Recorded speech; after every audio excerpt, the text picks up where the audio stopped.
Một khu rừng ở miền Nam Việt Nam, tháng 3 năm 1967. Wait, let me start correctly. A jungle trail somewhere in Quang Ngai Province, Republic of Vietnam. March 1967. Staff Sergeant Vernon Kruger is 31 years old. He grew up in Wausau, Wisconsin, where his father ran a hardware store on 3rd Avenue. Before the Army, he mixed concrete for a construction outfit, read topographic maps as a hobby, and won 3 consecutive deer seasons in the Chequamegon Forest. He has been in country for 7 months. He has walked more jungle trail in those 7 months than most men walk in a lifetime. This morning, he is doing something that his platoon commander, 2nd Lieutenant David Okafor, has just loudly called the dumbest field decision I have ever seen. Kruger is reversing the order of march.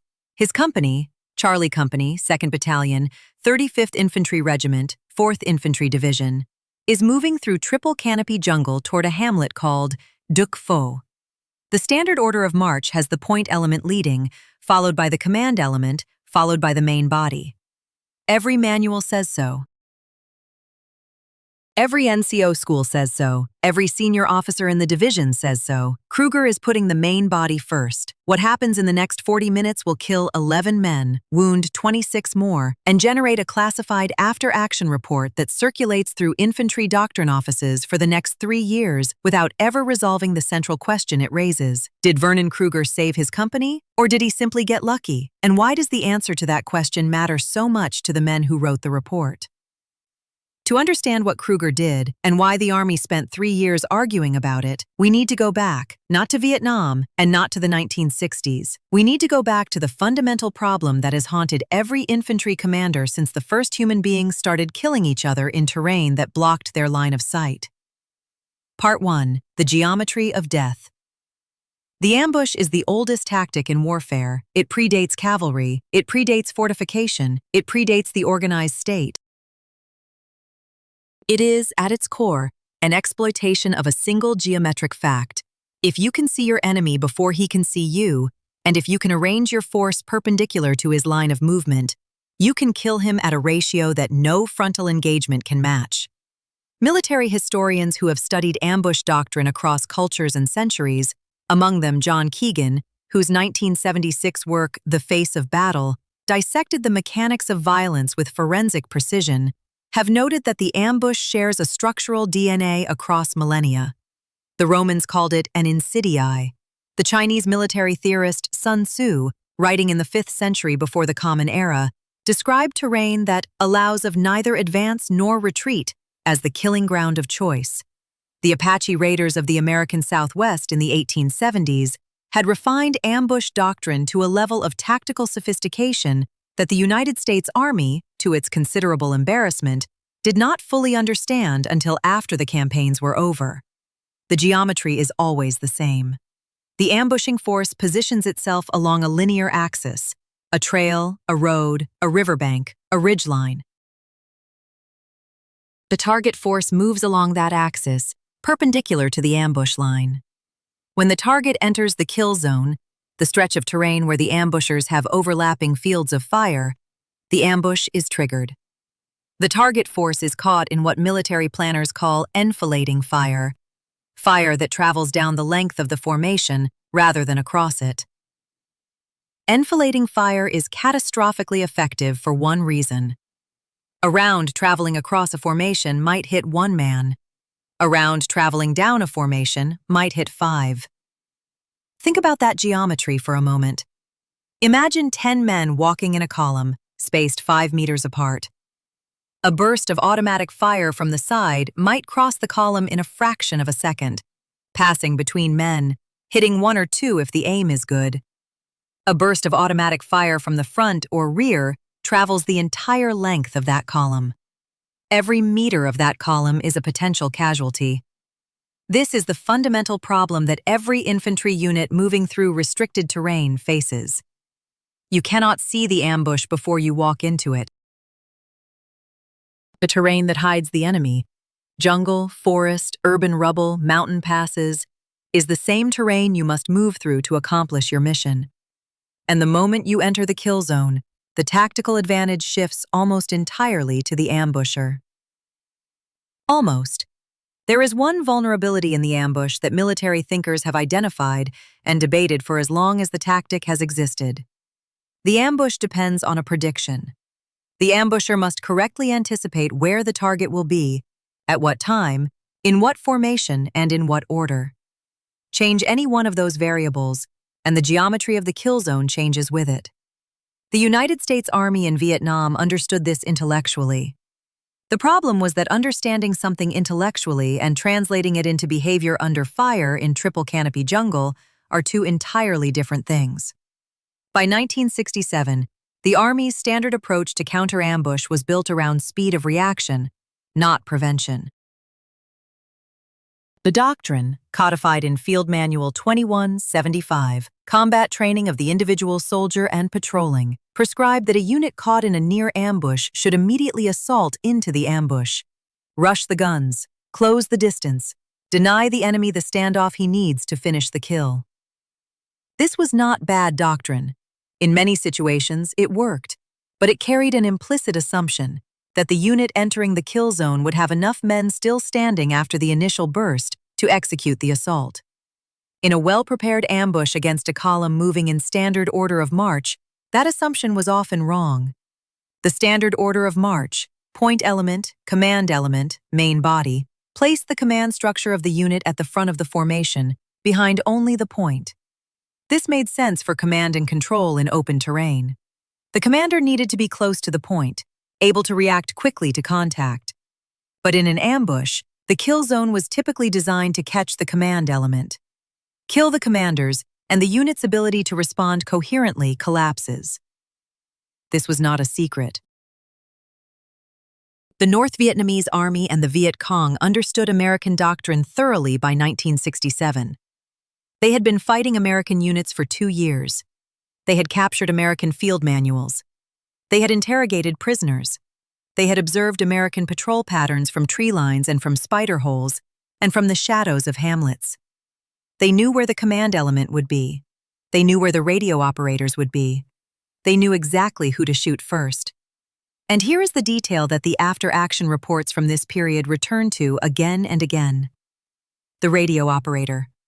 The man carrying the PRC-25 radio, the Prick-25 in the soldier's vernacular, was identifiable from a distance by the antenna extending above his head. He walked beside the commander. Kill the radio operator and the commander, and the unit loses both its leadership and its ability to call for fire support or medevac in the first seconds of contact. In 1966 and the first months of 1967, the 4th Infantry Division had lost 14 radio operators to initial ambush fire in Quang Ngai and Binh Dinh provinces. 14 men, each of them identified by an antenna, each of them positioned predictably beside the command element, each of them dead in the first 3 seconds of contact. Vernon Kruger knew this number. He had been told it by his company first sergeant, Master Sergeant Earl Tibbs, 44 years old, from Meridian, Mississippi, who had served in Korea and who had a habit of reciting casualty statistics the way other men recited scripture. Tibbs had been in country since the division's arrival and had watched the pattern develop with the cold attention of a man who had seen enough wars to recognize a pattern when it repeated itself. "They're shooting at the antenna," Tibbs told Kruger in a conversation that Kruger later described in his own after-action statement. "They're not shooting at the man. They don't know who the man is. They're shooting at the antenna. You put the antenna somewhere else, you change where they shoot." This was the seed of what Kruger did on that March morning, but the seed had been germinating for months. And to understand why Kruger acted on it when he did, and why his lieutenant tried to stop him, we need to understand the specific terrain of Quang Ngai Province in 1967, and the specific operational context that put Charlie Company on that trail. Quang Ngai was not ordinary jungle. It was a province of overlapping loyalties, contested terrain, and a population that had been fighting external powers, French, Japanese, French again, American, for the better part of 3 decades. The Viet Cong infrastructure in Quang Ngai was among the most developed in South Vietnam. The province had been a stronghold of communist organizations since the 1940s. By 1967, entire villages functioned as intelligence networks. Trail watchers reported American patrol movements within hours of their departure from base camp. This meant that the element of surprise, the foundational advantage of the ambush, worked asymmetrically in Quang Ngai. The Viet Cong often knew where American units would be before the American units knew themselves. Operational security was difficult to maintain when every farmer in a paddy field might be reporting your grid coordinates to a political cadre by nightfall. Charlie Company had been operating in this environment since August of 1966. In those 7 months, the company had made contact with the enemy on 17 separate occasions. Of those 17 contacts, 9 had been ambushes. Of those 9 ambushes, 7 had been initiated against the command element of the formation. 7 out of 9. Hold that number. 7 out of 9 ambushes in 7 months, all targeting the same part of the formation. This was not random. This was doctrine. This was the Viet Cong applying their own version of the principle that Kruger's first sergeant had articulated. Find the antenna, find the commander, shoot first.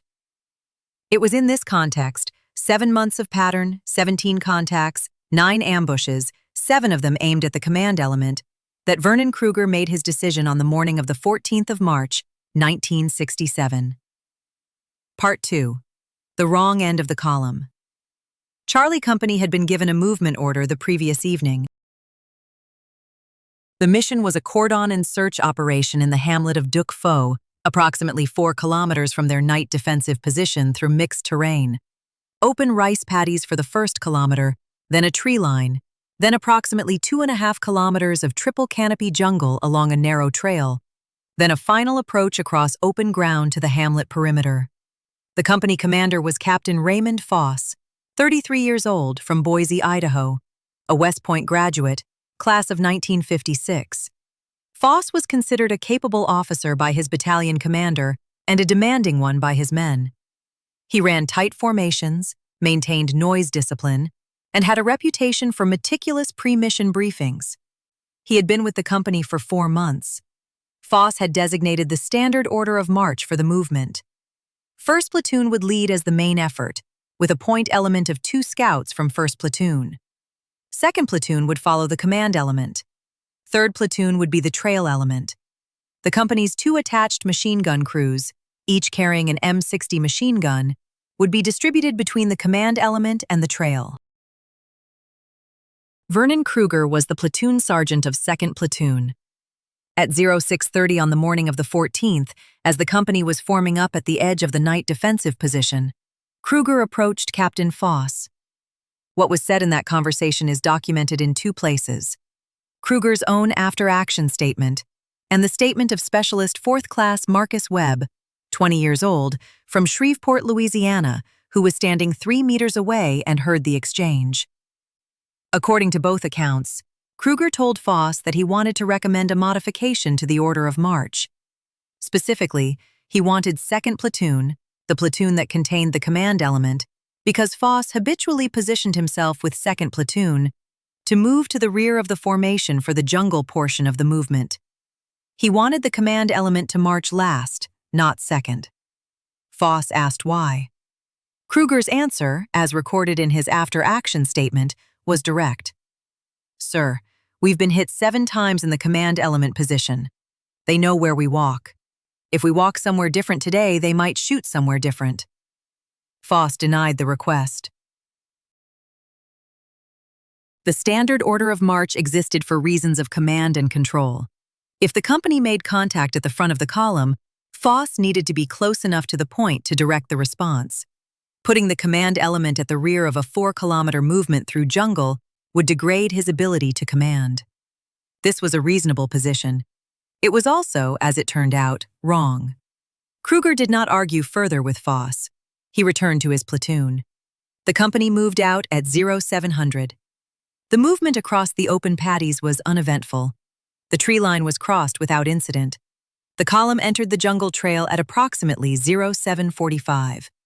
What happened next is reconstructed from the after-action statements of 31 surviving members of the company, from the battalion intelligence officer's analysis, and from the account of Sergeant First Class Howard Greer, 36 years old, from Columbus, Ohio, who was the senior NCO of 1st Platoon and who was walking 15 meters behind the point element when the ambush was triggered. Greer's account is the most detailed of the surviving records, and it begins with something he noticed approximately 12 minutes after the company entered the jungle trail. He noticed that the trail was too quiet. Not quiet like no birds, Greer wrote in his statement. Quiet like the birds had been quiet for a while and then stopped again, like something had moved through there twice. Greer had been in Vietnam for 11 months. He had been in the army for 14 years. He knew what bird silence meant. He did not know what 2 rounds of bird silence meant, but it bothered him enough that he slowed his pace and moved closer to the 2-point scouts. Specialist 4th Class James Corrigan, 21 years old, from Providence, Rhode Island, and Private 1st Class Luis Mendoza, 19 years old, from El Paso, Texas. Greer told Corrigan what he had noticed. Corrigan nodded. They moved slower. At approximately 0812, the trail curved left around a large stand of bamboo. The point element, Corrigan and Mendoza, rounded the curve. Greer was 15 meters behind them, just entering the curve. The ambush triggered.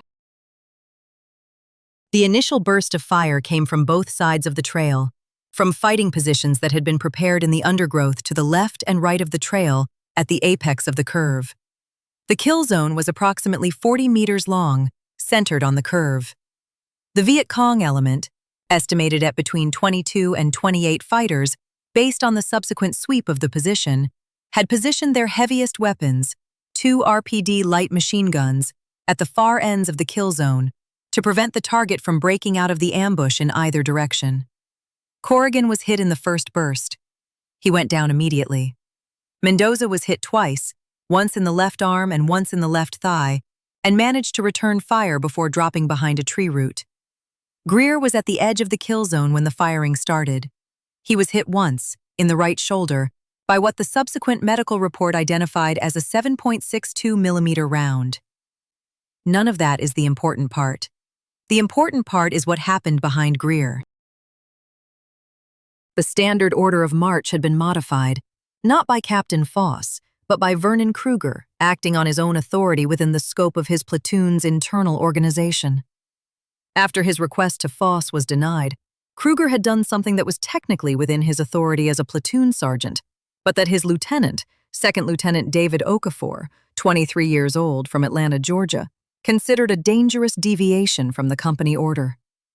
Kruger had reorganized the internal order of march within 2nd Platoon itself. He had moved the platoon's radio operator, Specialist 4th Class Thomas Dietrich, 20 years old, from Rochester, New York, from his standard position at the front of the platoon beside Okafor to a position at the rear of the platoon's main body. He had also moved 2nd Platoon itself to the very rear of the company column, behind 3rd Platoon. He had not moved the command element. That was Foss's decision to make. But he had moved his own platoon's radio operator, and he had positioned his platoon last in the column. When Okafor noticed this as the column was forming up and asked Kruger what he was doing, Kruger told him he was adjusting the platoon's internal formation for better all-around security.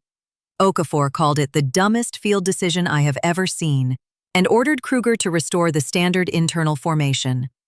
Kruger said yes, sir, and did not restore it. The column moved out with Kruger's modification in place. This is the kind of thing that happens in infantry units in combat, and it is the kind of thing that after-action reports struggle to categorize.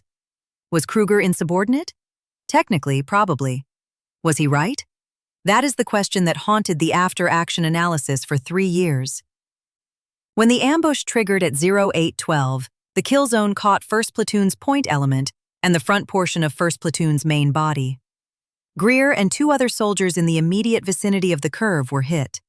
The remainder of 1st Platoon, approximately 22 men, went to ground immediately and began returning fire. The command element, Captain Foss, his radio operator, and his forward observer, was approximately 70 meters behind the rear of 1st Platoon, which put it approximately 110 meters from the kill zone. It was outside the primary kill zone. The reason it was 110 meters from the kill zone, and not the standard 40 to 50 meters that the order of march specified, was Vernon Kruger, by inserting 2nd Platoon, his platoon, between the command element and 3rd Platoon, and by positioning his platoon at the rear of the column, Kruger had effectively stretched the gap between 1st Platoon and the command element. The company column was longer than the Viet Cong had planned for. The kill zone, sized for a standard interval column, did not reach the command element. Captain Foss was not shot. The radio operator, the man with the antenna, was not shot. Within 40 seconds of the ambush initiation, Foss was on the radio calling for fire support and medevac. The response was immediate. 2 UH-1 helicopters were diverted from a resupply mission and reached the company's position within 11 minutes. Artillery fire from a battery at landing zone Montezuma was on the way within 4 minutes. The Viet Cong element, recognizing that their ambush had failed to achieve its primary objective, the destruction of the command element, began breaking contact within 6 minutes of the ambush initiation. They withdrew along pre-planned routes to the northwest. The final count? 11 Americans killed, 26 wounded. Corrigan was among the dead. Mendoza survived his wounds. Greer survived his wound and was evacuated. The Viet Cong element left behind 7 dead fighters and a quantity of equipment that the subsequent sweep documented in detail. 11 dead. That number is not a victory. 26 wounded is not a victory. But the battalion intelligence officer's analysis, completed 4 days after the engagement, made a specific comparison. In 3 previous ambushes against American units in the same terrain corridor during the preceding 90 days, the command element had been destroyed or rendered combat ineffective within the first 60 seconds of contact in each case.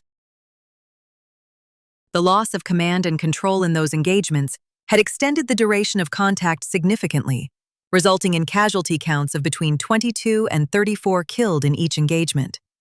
The difference between 11 dead and 22 to 34 dead is the difference between a company that can still function and a company that cannot. And that difference, the intelligence officer's analysis concluded, was traceable to a single modification to the order of march made by a staff sergeant from Wausau, Wisconsin, without orders and against the expressed wishes of his lieutenant. If this investigation is giving you a clearer picture of what infantry combat in Vietnam actually looked like, not the version that survived in official histories, but the version that men wrote down in after-action reports when they thought no one important was reading, press the like button. It keeps this kind of story visible a little longer. And that matters. Part 3. The argument that wouldn't end. The after-action report was filed by Captain Foss on the 18th of March, 1967. It was a thorough document, as Foss's reports tended to be. It described the terrain, the enemy position, the timeline of contact, the casualties, and the fire support response. It included the intelligence officer's analysis. It included the statements of 31 survivors.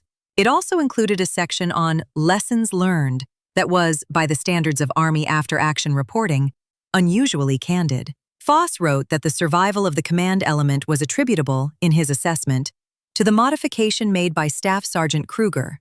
He wrote that Kruger had acted without authorization in making the modification. He wrote that he was recommending Kruger for a commendation. And then he wrote something that the doctrine officers at the infantry school at Fort Benning, Georgia, spent the next 3 years arguing about. He wrote, "The standard order of march as prescribed by FM 2175 creates a predictable command element position that enemy forces in this operational environment have demonstrated the ability to exploit. This predictability may constitute a tactical liability in high-density ambush environments." That sentence, "This predictability may constitute a tactical liability," was the sentence that traveled up the chain of command and landed on the desks of people who did not want to hear it. Here is why it was uncomfortable. The standard order of march was not arbitrary. It had been developed over decades of doctrine, tested in Korea, refined in the early years of Vietnam. It reflected a genuine command and control requirement. The commander needed to be close to the point because the point was where contact was most likely to occur. If the commander was at the rear of the column when the front of the column made contact, the time it took for information to travel from the point to the commander and for orders to travel back could be fatal. This was not a bad argument. In many tactical situations, it was a correct argument.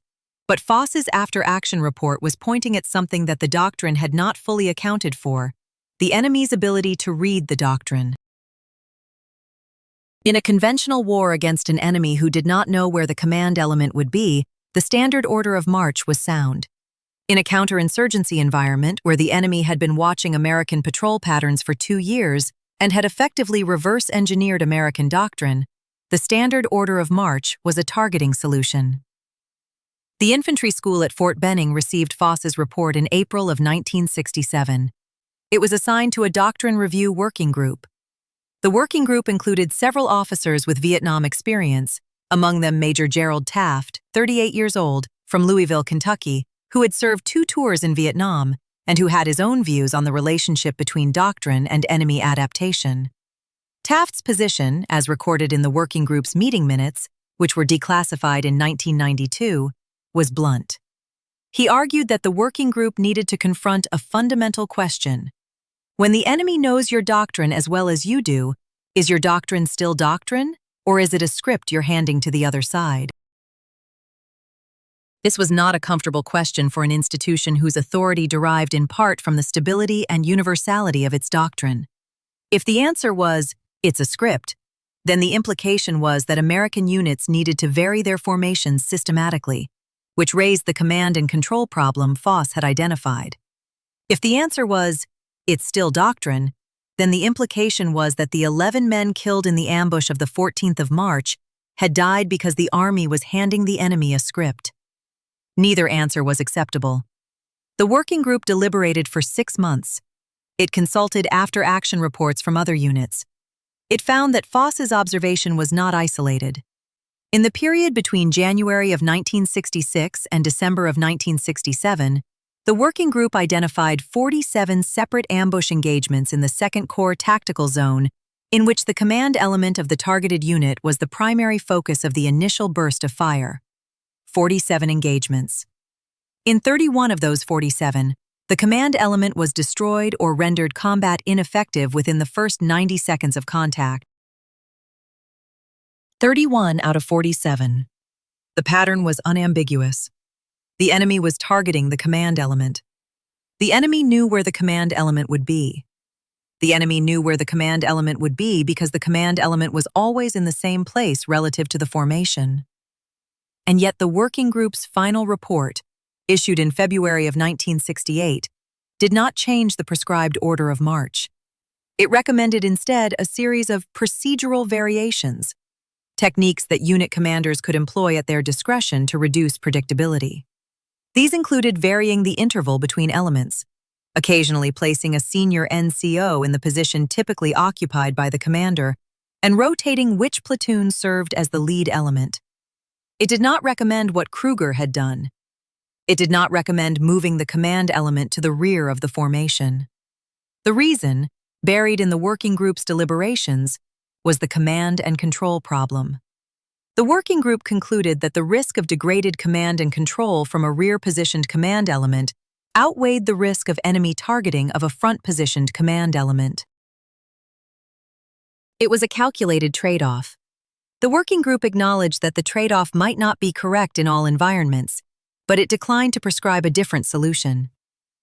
Major Taft dissented. His dissent was included in the final report as a minority opinion. He wrote that the working group had correctly identified the problem and incorrectly solved it.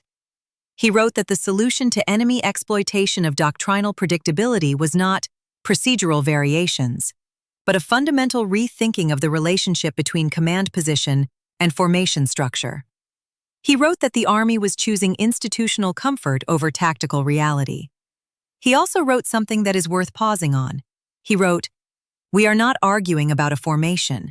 We are arguing about whether we are willing to admit that the enemy has read our manual." Read that again. We are arguing about whether we are willing to admit that the enemy has read our manual. This was the real argument, not about formations, not about command and control, about institutional pride and the willingness to acknowledge that an adversary with far fewer resources, far less firepower, and far less logistical support had achieved something that should have been impossible. He had turned the United States Army's own doctrine into a weapon against it. Part 4. The Forensic Verdict. Here is the forensic verdict of this investigation.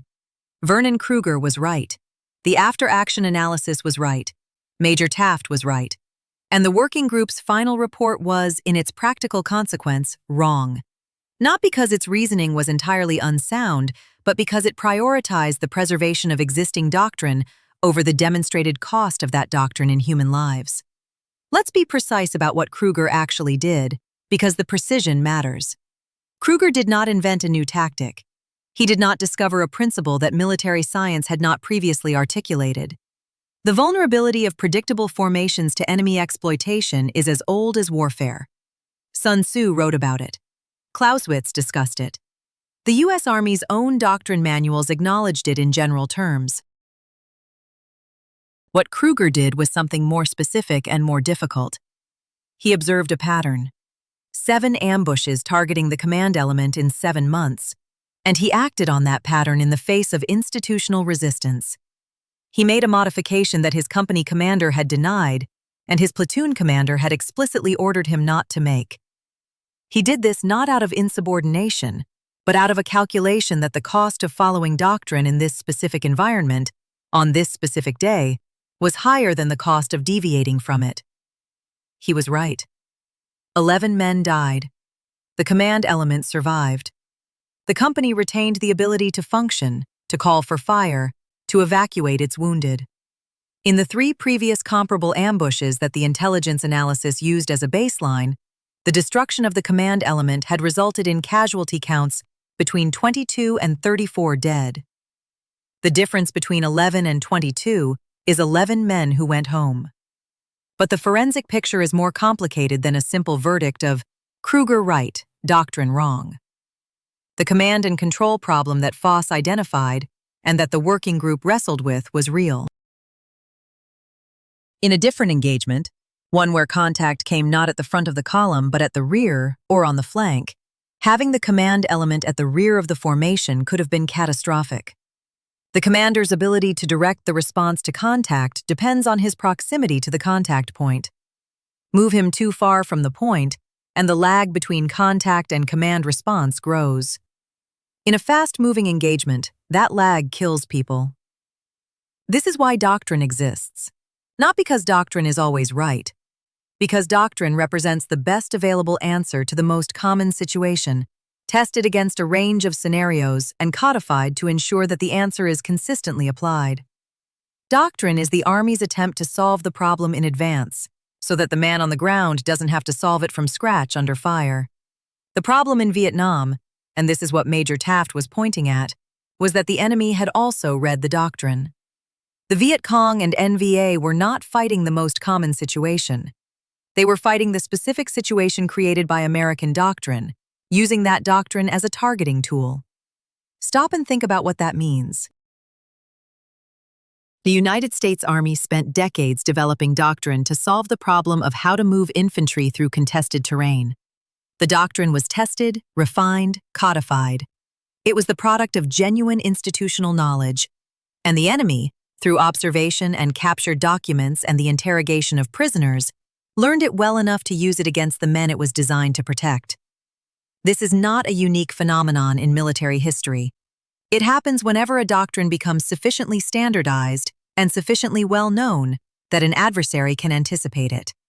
The German Army's experience on the Eastern Front in 1942 and 43 included numerous instances where Soviet forces, having studied German tactical patterns, were able to predict and counter German maneuvers with increasing effectiveness.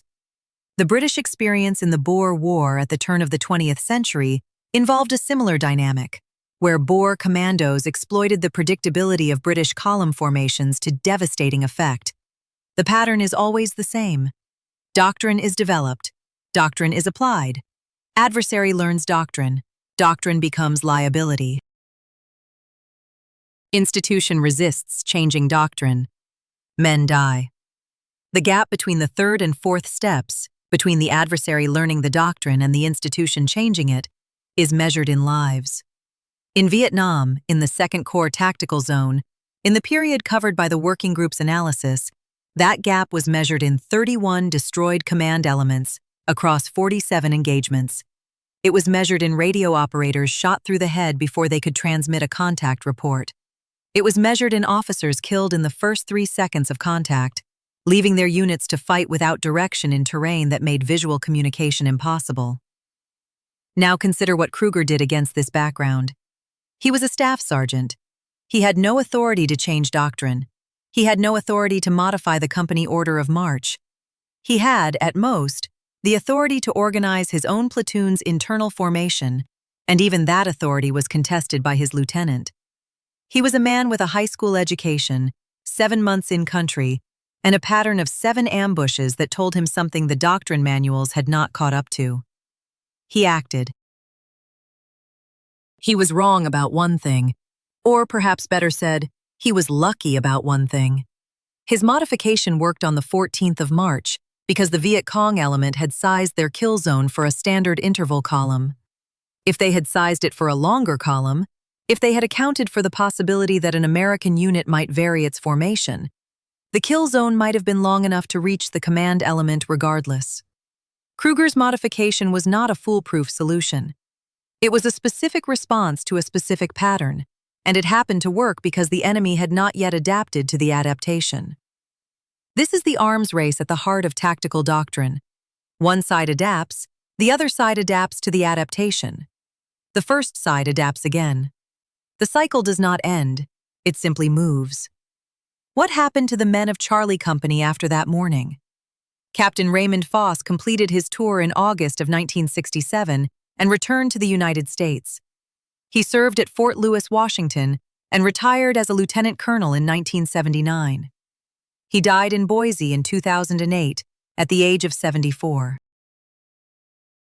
Second Lieutenant David Okafor was wounded in a separate engagement in May of 1967 and evacuated.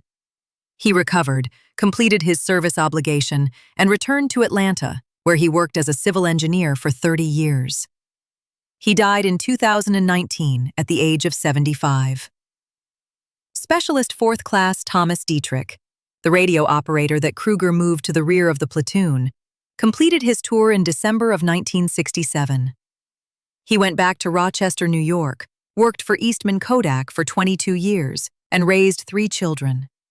He is, as of the recording of this investigation, still living.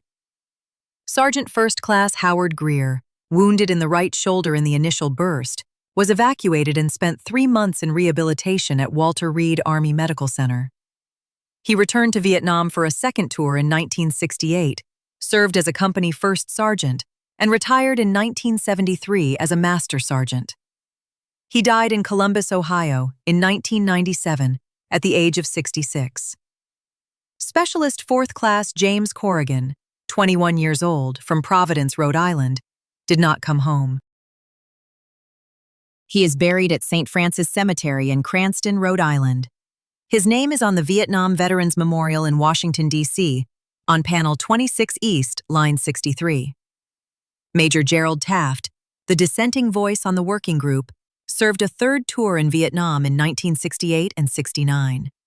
He retired as a colonel in 1976. His minority opinion, "We are arguing about whether we are willing to admit that the enemy has read our manual," was cited in a 1984 study of doctrinal adaptation conducted at the Army War College.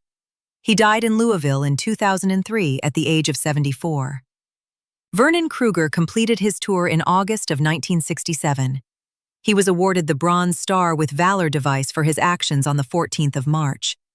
He re-enlisted once, served a second tour in Vietnam from 1968 to 1969, and left the Army in 1970 as a staff sergeant. He returned to Wausau, Wisconsin, went back to mixing concrete, and spent the next 30 years working in construction. He died in 2014 at the age of 78. He was not promoted above staff sergeant. The Army does not typically promote men who disobey their platoon commanders, even when those men are right. There is a final thing to say about the 14th of March, 1967, and about the 3 years of argument that followed it. The Army's working group concluded that the standard order of march should be preserved because the command and control benefits outweighed the targeting risk. They were not stupid men. They were not cowards. They were men working with incomplete information in an institution that, like all large institutions, moves slowly, changes reluctantly, and protects its own established answers with the same energy it uses to protect its soldiers. But Taft's dissent identified something that the working group's conclusion obscured. The question was never purely about formations. It was about what it costs to be predictable and who pays that cost. The answer, in Vietnam, in the Second Corps Tactical Zone, in the period from 1966 to 1967 was, the radio operator pays it. The commander pays it. The point element pays it. The men who walk in the same position every day, in the same interval, in the same formation, because the manual says so, they pay it.